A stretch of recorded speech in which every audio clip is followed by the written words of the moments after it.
इश्क पने ना दर्द कहानी। हम आपसे गलत बयानी से काम नहीं लेंगे।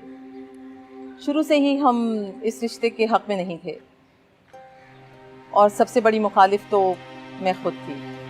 इसीलिए ज़बरदस्ती हमने तैमूर को फॉरेन ट्रेनिंग के लिए 3 माह के लिए भेज दिया। हमने सोचा वक्त गुजरने के साथ साथ तैमूर के जहन से परी का ख्याल निकल जाएगा, लेकिन ये हमारी खाम ख्याली थी।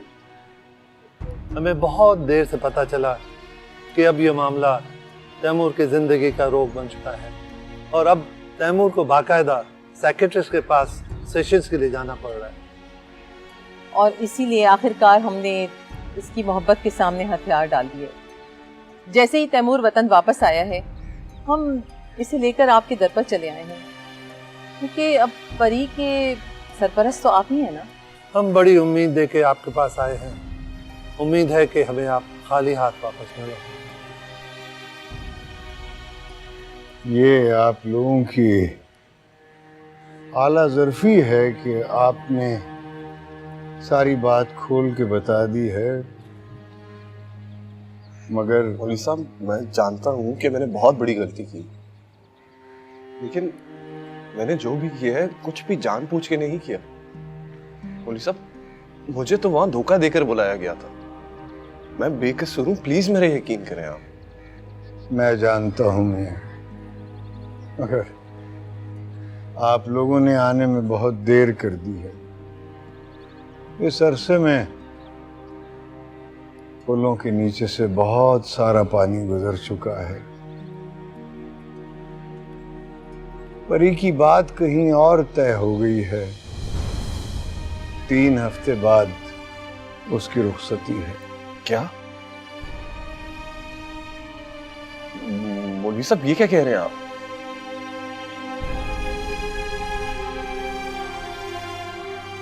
मौलवी साहब, मुझे सिर्फ एक बात बताएं कि क्या ये रिश्ता परी की मर्जी से तय हुआ? हाँ, परी की मर्जी से ही ये सब तय हुआ है। अब तो सारी तैयारियां मुकम्मल हैं।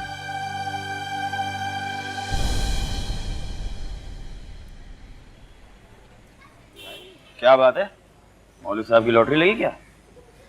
इतनी बड़ी गाड़ी लाके खड़ी कर ली। सुना है कोई बड़ा अफसर आया है। कल्लू बता रहा था कि ये वही है जो शब्बीर के घर से पकड़ा गया है। ये क्या करने आया इधर? आया होगा अपने किसी काम से, पर इसके अब आने का फायदा क्या? लड़की की जिंदगी तो बर्बाद कर दी ना। चलो ठीक है, किसका भी पता लगाएगी। मौलवी साहब, क्या मैं सिर्फ चंद लम्हात के लिए परी से एक दफा मिल सकता हूँ? मौलवी साहब, अगर मैं उससे ना मिला तो ये बोझ हमेशा मेरे दिल पर भारी रहेगा। नहीं बेटा, ये मुनासिब नहीं है। अब वो किसी और घर की हो चुकी है। मौलवी साहब, मैं आपसे दरख्वास्त तो कर सकता हूँ, आप प्लीज मेरा ये पैगाम परी तक पहुंचा दें। आगे फैसले का इख्तियार तो उसका है।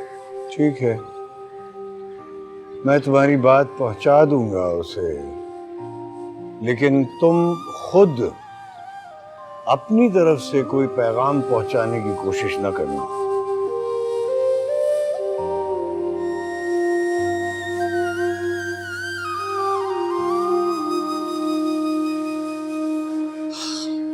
तो जान निकले जा रही थी उस्ताद, पता नहीं आज भी तुम्हारी जमानत होती है या नहीं। जज का मूड तो नहीं लग रहा था, लेकिन अपने वकील बाबू की तैयारी अच्छी थी। कल भी अकूब, मैं तो चला। अगली पेशी पे टाइम पे पहुंच जाना।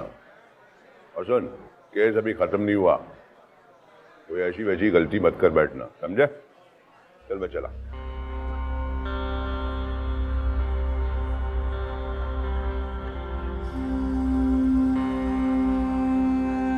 बता बे दूध पत्ती। वो पुराना मुन्ना नहीं रहा उस्ताद। कहीं तुम्हारे अंदर जाते ही दिमाग को चर्बी चढ़ गई शायद उसकी। तू फिक्र ना कर, पिघला दूंगा सारी चर्बी उसकी।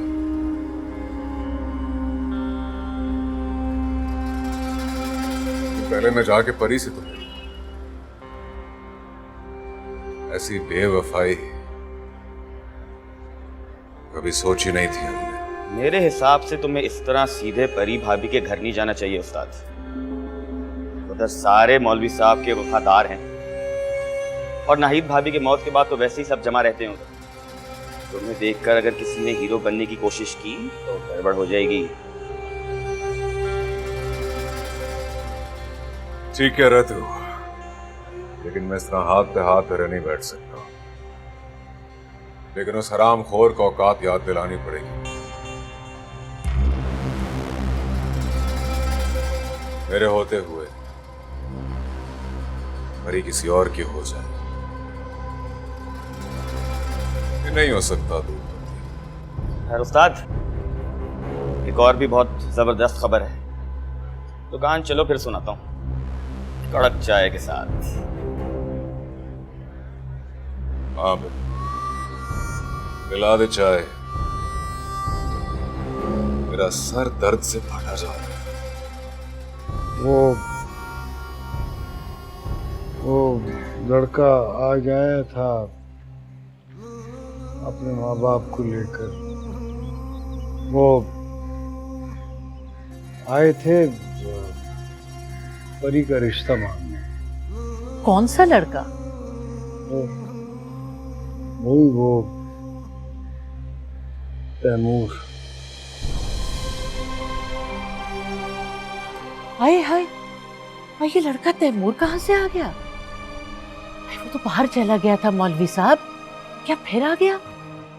हाँ, पाकिस्तान उतरते ही वो अपने माँ बाप को लेकर सीधा हमारे घर आ गया परी का रिश्ता लेने के लिए।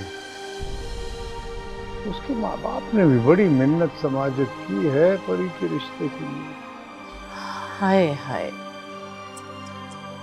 मैं 4 दिन पहले ही आ जाता। अच्छा, तो वो बड़ी सी गाड़ी गली में उसकी खड़ी थी।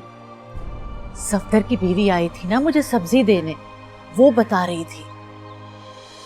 ये तो बड़ा बुरा हुआ, मैं चंद दिन पहले ही आ गया होता। मैंने भी उनसे यही कहा कि आप लोगों ने आने में देर कर दी। अब तो परी का हाथ मांग लिया है किसी ने। वो लड़का आखिरी बार परी से मिलना चाहता है। तुम परी से पूछ लो, अगर वो चाहती है तो दोनों की बात करा देना। सब बात तो गैर मुनासिब, मगर वो बड़ी दूर से आए। मैं तो कहती हूँ मौलवी जी, काश कोई बात बन ही जाए। वो लड़का तो बहुत अच्छा था, और फिर अब तो ये भी पता चल गया कि उसका कोई कसूर नहीं था। हाँ, सब किस्मत के खेल हैं। आज शबीर भाई जिंदा होते तो मैं किसी भी तरह उन्हें कायल कर लेता, लेकिन मैं जानता हूं कि परी के दिल में क्या क्या वसवसे होंगे। जमाना तो पहले ही उस पर क्या क्या तोहमतें लगा चुका है।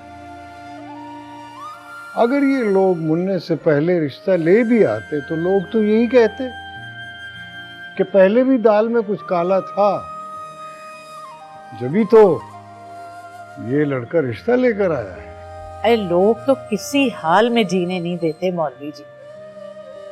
खैर, अब जो होना था वो तो हो चुका, लेकिन मैं परी बिटिया से बात करके देखूंगी कि वो उस लड़के से मिलना चाहती है कि नहीं। हाँ, जरूर बात करो। मैं कहती हूँ एक बार मिल लेने में क्या हर्ज है।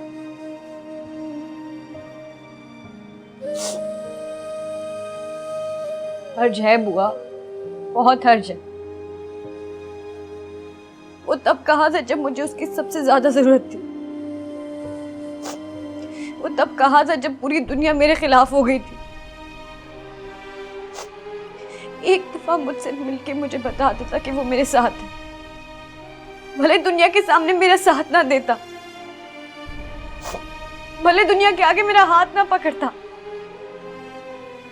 अगर ऐसे मंदिर से गायब तो ना हो जाता।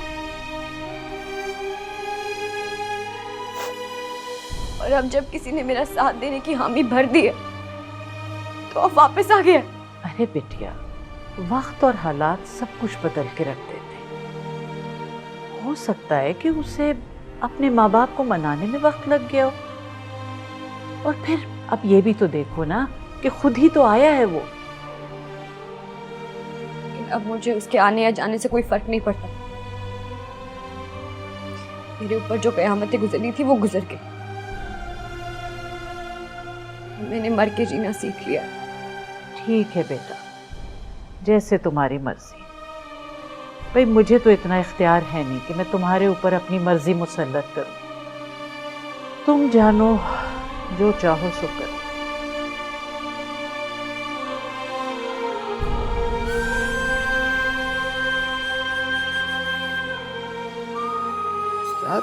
ये बताओ, क्या ये इश्क वाकई इतनी बुरी बला है कि सारी अकल बुला देती है? जब इश्क करेगा ना तो पता चल जाएगा तुझे। ये बता, तू क्यों पूछ रहा आज? अब तेरे दिमाग पे बुखार तो नहीं चढ़ने लगा? नहीं उस्ताद, मैं तो कुछ और सोच रहा था। ज्यादा सोचा ना कर। ये बता, खबर क्या थी? हाँ, खबर ये थी, वो जो अफसर था ना, जो परी भाभी के घर में टापा था। हाँ, क्या हुआ उसे? आगे बक। वो वापस आ गया है और आज सुबह ही मौलवी साहब के घर गया था वो। क्या कह रहे तू?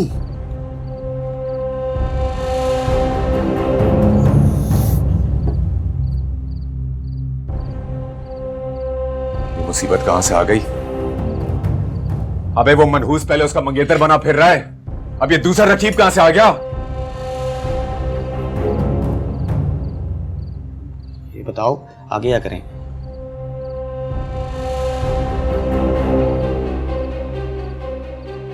सोचना पड़ेगा कुछ। अगर वो इतनी दूर से आया है तो परी से मिलने की कोशिश जरूर करेगा और वही अपना आखिरी चांस होगा। एक बार फिर वही कहानी दोहरानी पड़ेगी जिसकी वजह से परी पहली बार बदनाम हुई थी। अब की बार वो पकड़े गए तो समझ अपनी नैया पार। हाँ उस्ताद, जब भी आते हो बहुत ऊपर से आते हो। ये हम करेंगे कैसे? प्लान तो करना पड़ेगा प्यारे, लेकिन अब की बार परी और वो लड़का बहुत चौकन्ने होंगे। उनको बेखबरी में दबोचना थोड़ा मुश्किल हो जाएगा। पर वो अक्कू उस्ताद ही क्या जो मुश्किल से घबरा जाए। तू उस हराम खोर मुन्ने को तो पकड़ के ला कहीं से, तब तक मैं कोई तिगड़म लड़ाता हूं। और जाके उस अफसर का पता कर वो ठहरा कहां है, उसके पुराने घर चक्कर लगा, शायद कोई खबर मिल जाए। दफा हो जाए।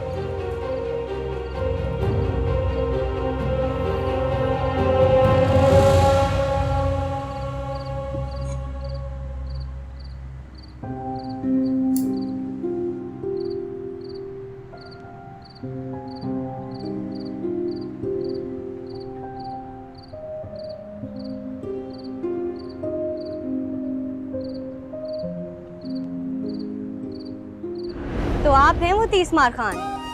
आपकी जुर्रत कैसे हुई मेरे घर आने की? पहले तो मेरे अब्बा को जख्मी करा दिया और अब आगे हमदर्दी जताने। हाँ, समझते क्या अपने आप को? आए कैसे आप मेरे घर? देख ले अब्बा, ये होती है अफसरी, निहत्ते मजदूरों और वर्करों पर जुल्म करना।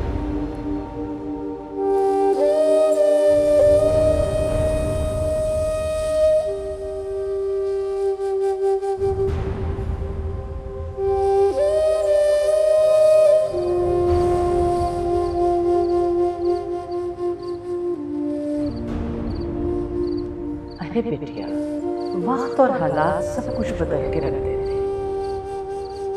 सकता है कि उसे अपने माँ बाप को मनाने में वक्त लग गया हो।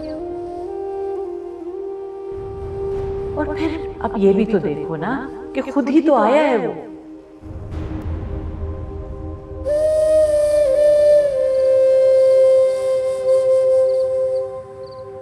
दूसरी शर्त यह है कि आपको अकरम की दुकान की नौकरी छोड़नी पड़ेगी और कोई इज्जत वाली नौकरी करनी पड़ेगी।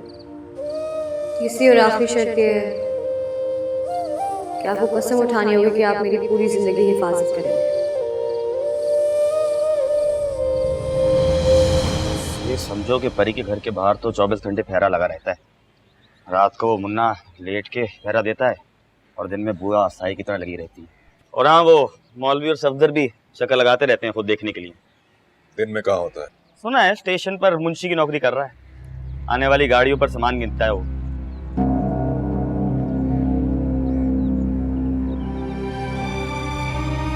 और उस अफसर की क्या खबर है? हाँ, स्टेशन के पीछे वाले रेस्ट हाउस में रह रहा है। उसके पुराने बंगले के गार्ड से पूछने गया था मैं। 500 की पत्ती लगानी पड़ी इसको। भाड़ में गई तेरी 500 की पत्ती। अब हमें अपना सब कुछ भी दाव पर लगाना पड़े तो लगा देंगे। ये आखिरी बाजी है प्यारे। तू बस एक काम कर, उसके घर के सामने अपना मुस्तकिल ठिकाना कर ले और उस फप्पे कुटनी बुआ पर कड़ी नजर रख। कहां आती है कहां जाती है। पुराना इश्क है ना, जोश जरूर मारेगा। वो लड़का परी से मिलने की कोशिश जरूर करेगा और पैगाम रसानी के लिए उस बुढ़िया को जरिया बनाएगा। सही कह रहे हो उस्ताद। आज सुबह बुआ को जाते देखा था मैंने कहीं। और सफदर साहब की घरवाली को छोड़ के गए हैं परी भाभी के पास ना। अबे जाहिल, मुझे मुंह उठा के खबर क्यों दे रहा है? उसका पीछा नहीं कर सकता था? क्या पता वहीं गई हो वो। गलती हो गई उस्ताद। उस्ताद अगर वो उधर गई होगी तो रेस्ट हाउस से बाहर अभी नहीं निकली होगी। मैं जाके देख के आऊं।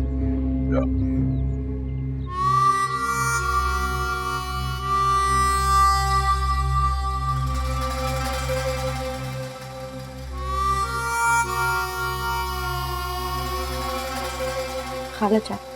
अरे भाई जीती रहे बेटा, इस वक्त चाय की बहुत तलब हो रही थी। जी, आपको ऐसी खामखा बुआ ने तंग किया, मैं अंदर से कुंडी लगा लेती। आप अब घर का सारा काम काज छोड़कर यहाँ आ गई हैं मेरी रखवाली करने। अरे नहीं, मुझे तो सफदर साहब ने ताकीद करके रखी है कि मैं इधर से गुजरूं तो तुम्हारी खैरियत मालूम करती हुई जाऊं। और मौलवी साहब ने तो सख्ती से कहा है कि अगर बुआ को कहीं जाना हो तो मुझे यहाँ बिठा के जाएं। वैसे तुमने बताया नहीं कि बुआ इतनी जल्दी में गई कहाँ है? वो बाजार गए हैं, कुछ काम था। हाँ भाई, माशाल्लाह से शादी का घर है, 1000 काम होते हैं। खैर से तुम अपने घर की हो जाओगी तो भाई हमारी भी पहरेदारी ख़त्म हो जाएगी। क्या बताऊं बेटा, मैंने तो उसे समझाने की बहुत कोशिश की पर वो अब तुमसे मिलना नहीं चाहती। अंदर से खत्म कर लिया है उसने अपने आप को, मार डाला। मुझे तो तुम्हारे लिए यही पैगाम देकर भेजा है कि अब तुम लौट जाओ। वो किसी और को हाँ कर चुकी है। ठीक है बुआ, मैं परी का फैसला मानने को तैयार हूँ। लेकिन बुआ, आप मुझे एक बात बताओ, क्या मेरा गुनाह इतना बड़ा था कि वो एक आखिरी दफा 2 लम्हे के लिए मुझे मिल भी नहीं सकती? बुआ, माना कि मैंने देर कर दी, लेकिन देर से ही सही, कम से कम सबको मना कर एक इज्जतदार तरीके से लेके जाने के लिए उन्हें आ तो गया हूं ना बुआ। बुआ, क्या ये बात मेरी सच्चाई साबित करने के लिए काफी नहीं है? बेटा, मैं तो तुम्हारी ये बात समझ सकती हूँ, लेकिन उस बच्ची ने इस दुनिया में बहुत दुख उठाए, बड़ी परेशानियां देखी हैं। उसे अब किसी पे एतबार नहीं है। मैं तो कहूंगी तुम लौट जाओ। बुआ, मैं चला जाता हूँ, लेकिन मेरे एक आखिरी काम कर लिया।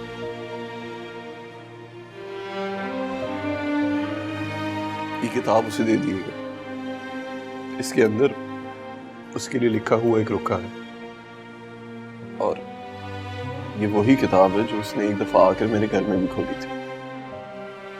मैं मजीद 2 दिन बाद यहां से चला जाऊंगा। और बुआ,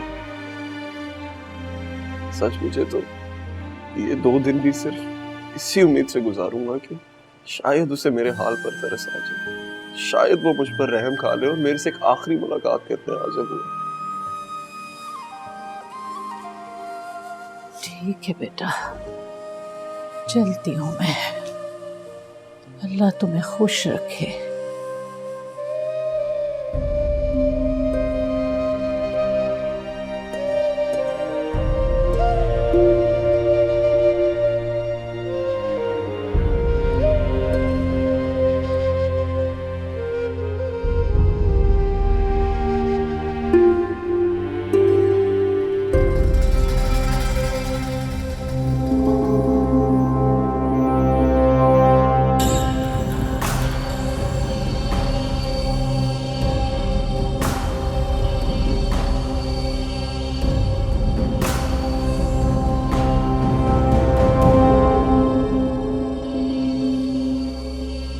मेरा अंदाजा ठीक निकला।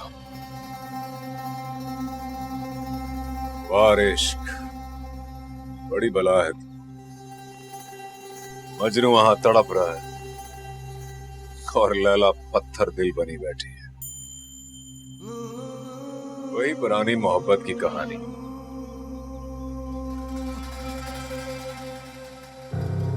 और हमें इसी लैला मजनू की कहानी में से अपना काम निकालना होगा। हमें उस हराम खोर मुन्ने को किसी तरह खबर देनी होगी कि उसकी होने वाली मंगेतर का पुराना आशिक शहर में आ चुका है और उस बुढ़िया के जरिए उसे पैगाम इश्क भिजवा रहा है। इतना पेट्रोल छिड़कना है कि बस तीली लगाने की देर रह जाए। उससे क्या फायदा होगा उस्ताद? इसी से तो फायदा होगा जाहिल। हमें आशिक और रकीब को आमने सामने खड़ा करना होगा। इस तरह उनमें से सिर्फ एक बचेगा या दोनों ही खत्म हो जाएंगे। समझ गया उस्ताद, तुम फिक्र ही ना करो। मैं अभी उस मुन्ने को ढूंढता हूँ, उसको सारी कहानी सुना देता हूँ। राइट, तू उसे सिर्फ मेरे सामने लाएगा। ये कहानी तो मेरी ज़बानी सुनेगा। ठीक है उस्ताद।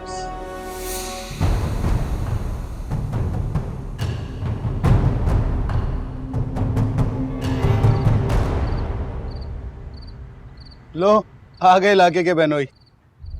यार मुझे अपने एक बात समझ नहीं आती, परी जैसी लड़की ने इसमें देखा क्या है? सच है यार, मैं तो खुद अपनी अम्मा को कितनी दफा कह चुका हूँ कि परी के घर जाए मेरा रिश्ता लेकर, पर अम्मा है कि मानती नहीं है। अबे यार वो कौन सा लड़का होगा जो परी के घर के चक्कर नहीं काटता, पर परी ने सारा केस खराब कर डाला इस अफसर को घर बुलाकर। हम सबका चांस भी गया साला। सच है यार, वैसे बड़ी चीज निकली है परी। इलाके में तो कभी किसी लड़के को घास नहीं डाली और मुर्गा फंसाया भी तो ऐसा फंसाया जो अपना काम निकलवा कर रफू चक्कर हो गया। अच्छा चल, इस बावले के मत्थे लगने की जरूरत नहीं है। सुना है वैसे ही दो को अकेला पीट कर आया। चल निकल निकल निकल यहाँ से।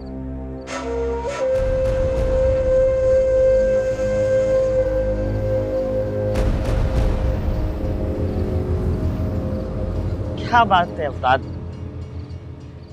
आजकल घर का रुख करना बिल्कुल ही छोड़ दिया है। यहाँ बैठ के बीड़ी पीते रहते हो, दुकान पे भी आना छोड़ दिया तकरीबन।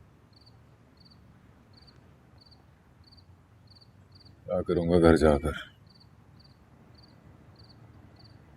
खाली घर काटने को दौड़ता। नाहीद बेचारी ने भी जानने में जल्दी कर दिया। 2-4 दिन रुक जाती तो क्या जाता उसका। मेरे घर में रौनक तो लगी रहती। जली कुटी सुनाती थी, दिन गुजर जाता था मेरा। अब तो रूह का आलम रहता था।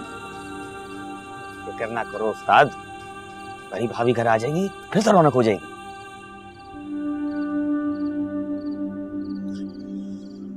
हाँ बेचाए कटिंग। अब तो उसी बेवफा के इंतजार में बैठा हूं।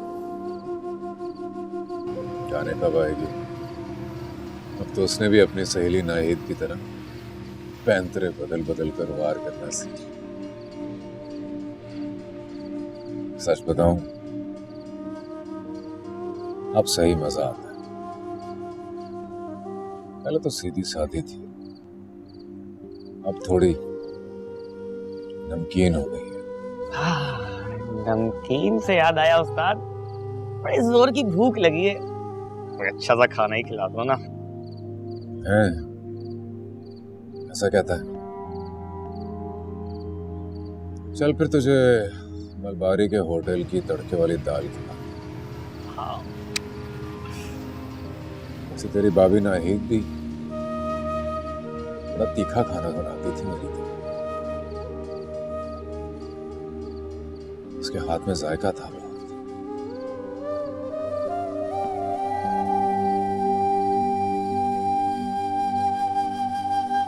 परी बिटिया, ये उसने तुम्हारे लिए दी है। कह रहा था कुछ जरूरी चीज है, बस 2 दिन बाद चला जाएगा। फिर कह रहा था कभी लौट के नहीं आऊंगा।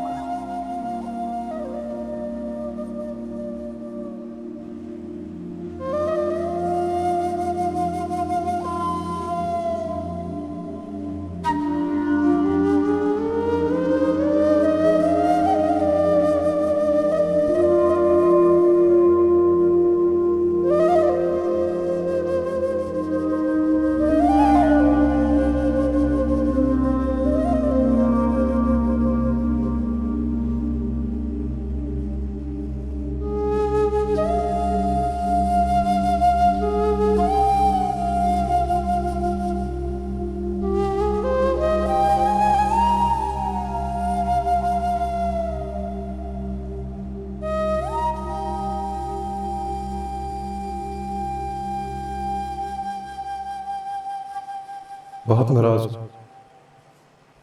एक आखिरी बार भी नहीं मिलोगे। मुझे कोई सफाई पेश नहीं करनी, ना ही अपनी किसी मजबूरी का रोना रोना है। बस इतना कहना है कि मैंने तुम्हें हर पल याद किया, हर लम्हा तुम्हारे दर्द को महसूस किया है। मगर हाँ, मुझे देर हो गई अपने उन रिश्तों को मनाने में जिनका मुझ पर बहुत हक है। परी, मैंने तुम्हारी याद को खुशबू की तरह अपने दिल के किसी कोने में बसा रखा था।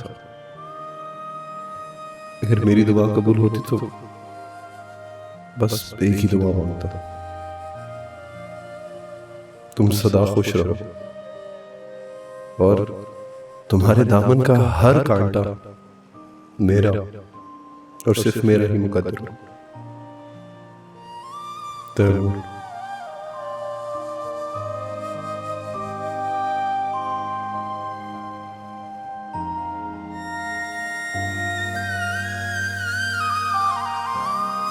बेटा, मैं तो कहती हूँ एक बार मिल लो उससे। इस तरह दिल पे भी कोई बोझ बाकी नहीं रहेगा। बुआ, कुछ बोझ दम के साथ ही रुखसत होते। आज अब्बा की बहुत याद आ रही। मेरी अम्मा भी मुझे छोटी सी उम्र में छोड़ के चली गई। फिर अब्बा ने जाने में इतनी जल्दी क्यों कर दी? जब बच्चियां घर से रुखसत होने लगती हैं तो ये सब रिश्ते याद आने लगते हैं। पर तुम दिल छोटा ना करो बेटा।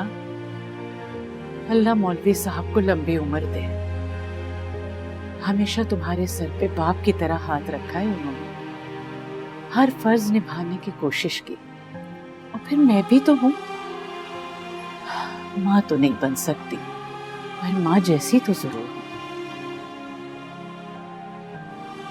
मेरा बहुत साथ दी। आप मेरी अम्मा भी हैं और अब्बा भी। अब आई लो, इस वक्त कौन आ गया भला? मुन्ना होगा, मैं देखती हूँ। अरे वाह, तुम तो बड़ी बहादुर हो गई हो भाई। चलो अब हम दोनों चल के देखते हैं। अरे कौन है भैया? मैं हूँ बुआ। अच्छा अच्छा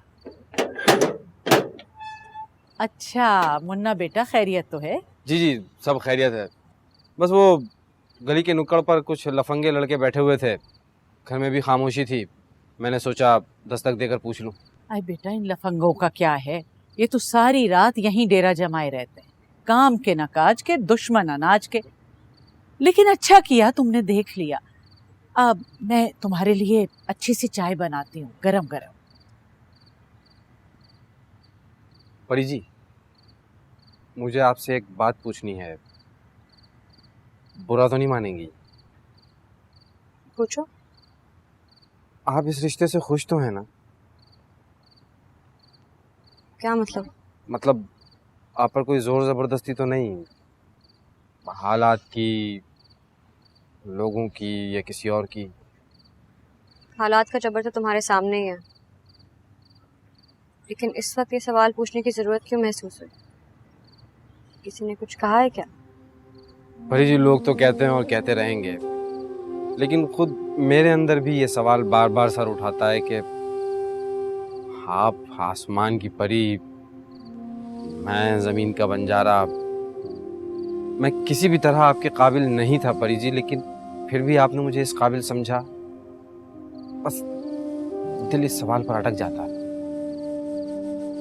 अपने अंदर से ये सवाल निकाल दो। मुझे एक ऐसे जीदार साथी की जरूरत थी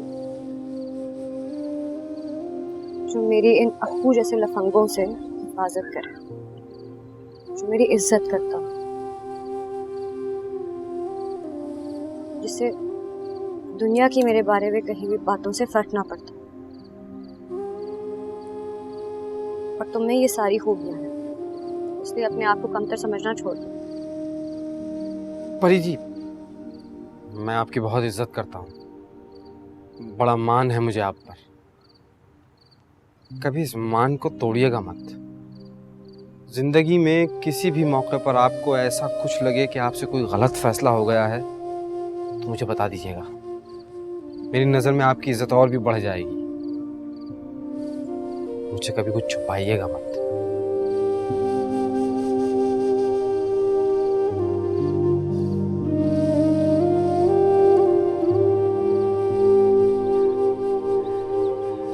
ये लो मुन्ने मियां, तुम्हारी कच्ची मुलाजमत के ऑर्डर। जी। फिलहाल ये 1 साल का कॉन्ट्रैक्ट है, माल गाड़ियों से उतरने वाले माल की गिनती करने का और रजिस्टर में तफसील दर्ज करने का। देखो मियां, अगर दिल लगा के काम करोगे ना तो नौकरी पक्की भी हो जाएगी। क्यों बोल? शुक्रिया। नहीं, ज़रूर, आप बेफिक्र रहें, मैं बहुत दिल लगाकर काम करूंगा। पिछले 15 दिन से मैं उसी प्लेटफॉर्म पर दिहाड़ी का काम कर रहा था। आप टीटी साहब से पूछ लें, पूरी मेहनत से काम किया है मैंने। हाँ, तुम्हारी इसी ईमानदारी और मेहनत की वजह से स्टेशन मास्टर साहब ने ये इनायत की है। बस। अच्छा भैया, ये बताओ कि काम समझ में तो आ गया है ना, कोई मसला तो नहीं हो रहा? नहीं नहीं, इतनी लिखत पढ़त तो कर लेता हूँ मैं। अब दुकान पर अपना हिसाब मैं खुद ही किया करता था। अल्लाह का नाम लेकर काम पे चले जाओ, अल्लाह तुम्हारे रिस्क में बरकत दे।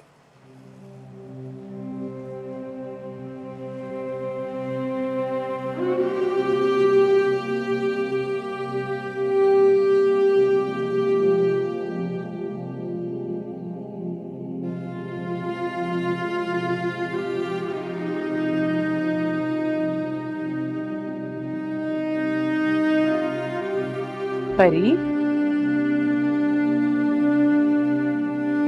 परी बिटिया, अरे परी बिटिया। जी बुआ, आप कुछ कह रही हैं? किस सोच में गुम हो? कुछ नहीं।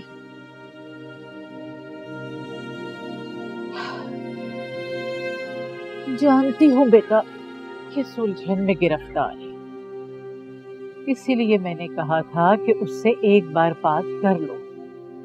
अरे बेटा, सारी उम्र क्यों दिल में एक चुभन लेके फिरना चाहती है?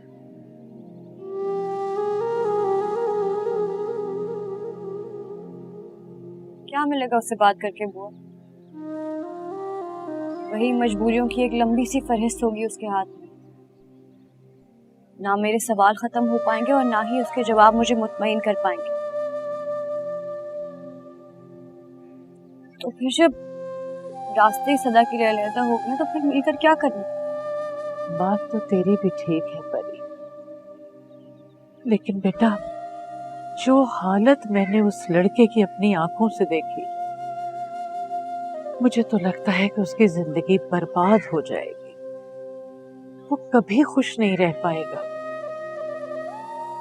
और बेटा अगर हमारी जरा सी जहमत से किसी के दिल का बोझ जिंदगी भर के लिए हल्का हो जाए तो मैं तो इसे कारे खैर ही कहूंगी। वैसे तो दिल पर तुम्हारे भी बोझ है, लेकिन तुमने तो पत्थर रखना सीख लिया है। मेरी बात मान ले बेटा, एक बार मिल ले उससे।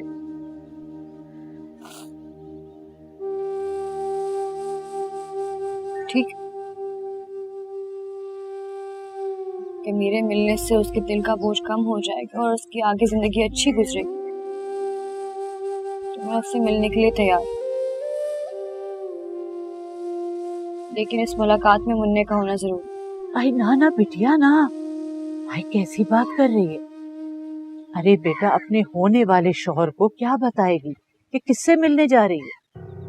मुझे पता है बिटिया कि तेरी नीयत साफ है, लेकिन मसलहत इसी में है कि अभी ये बात किसी को ना पता चले। 1000 दुश्मन होते हैं जमाने में। अरे मर्द के दिल में अगर शक का बीज फूट जाए ना तो तनावर दरख्त बनने में वक्त नहीं लगता। लेकिन मैं मुन्ने से कुछ छुपाना नहीं चाहती। बेटा मैं छुपाने को नहीं कह रही, जब मुनासिब वक्त और मौका देखो तो बता देना। अगर ज़र्फ वाला हुआ ना तो इससे ज्यादा कदर करेगा तुम्हारी, ये सोच कर कि एहन वक्त पर तुमने उसकी खातिर सबको ठुकरा दिया।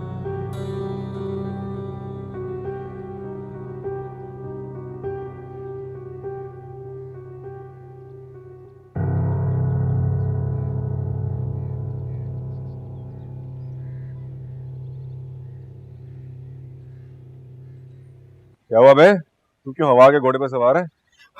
वो मुन्ने के काम का ठिकाना पता करके आया हूं मैं। यही बोगियों के शेड में मुंशीगिरी कर रहा है वो। अच्छा चल फिर आज उससे भी मुलाकात हो ही जाए। बहुत सी बातें हैं मेरे दिल में। मैं भी चलूं साथ? नहीं, तुझे मैंने परी के घर के पहरे पर लगाया, तू वहीं जमा रहा है, लेकिन देखी किसी की नजरों में ना आए।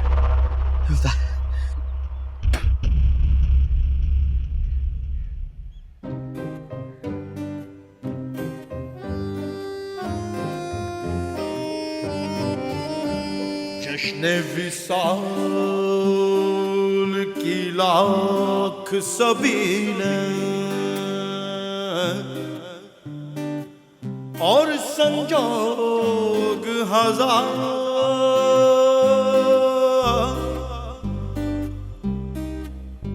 एक मुझे बस तू नहीं मिलता, वैसे लोग हजार।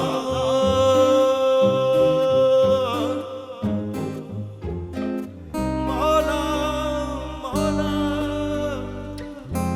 मौला, यूं चलते साथ जैसे दो सितारे साथ चलते हैं, मगर वो रात को और हम यूं ही दिन रात जलते हैं। इश्क पने ना दर्द कहानी